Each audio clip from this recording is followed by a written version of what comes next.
This is Pouria Hosseini, Lab 1, well technically it's Lab 3, first lab done at home, Section M07. The observation was a rolling basketball. This was modeled assuming that F net equals 0. This was done because the velocity of the ball was observed to be constant, and according to Newton's second law, F net of 0 will give us a good model for the movement of the ball. The plus x direction was chosen for the coordinate system and placed in the direction in which the ball traveled. This was done only for simplicity's sake. The ball's motion was tracked, and as you can see, all the forces cancel out, causing the ball to go in a straight path at a constant velocity. This is assuming the air resistance and friction are negligible.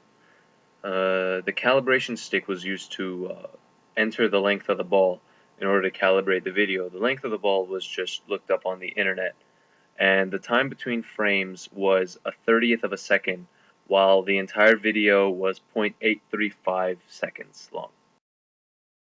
In order to model the motion of the ball, the mass of the ball was looked up. This value wasn't actually needed because the forces were assumed to be 0, but it was done anyways for completion's sake.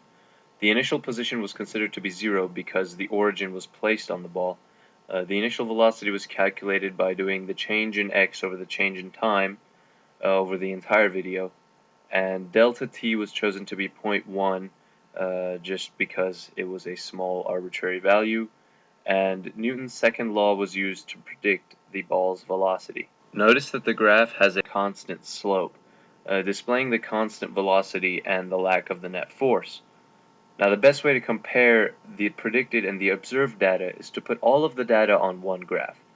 As you can see, the observed data was very close to the data that was predicted by the model.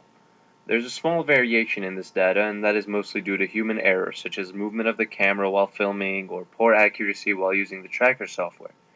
Some error also comes from air resistance and friction, which were considered to be negligible.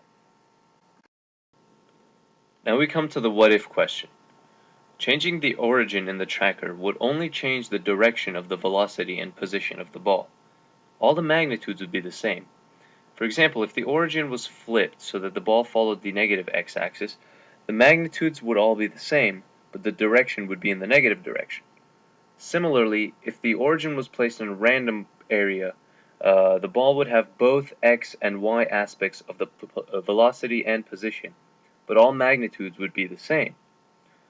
For example, as you can see here, the velocity is negative in this model, and so when we run the model, it looks exactly the same as the previous graph, except for the ball is moving to the left, and the slope of the graph is negative, and it is moving downwards with a negative velocity. What does this mean? Well, F net was assumed to be 0 because the velocity was observed to be constant. However, all of the forces acting on the ball can be listed. Now, the two main forces acting on the ball are the gravity pushing it down and the normal force pushing it back up. These two forces cancel. This leaves us with air resistance and friction. In this case, we assume both of these to be negligible, creating a net force of 0.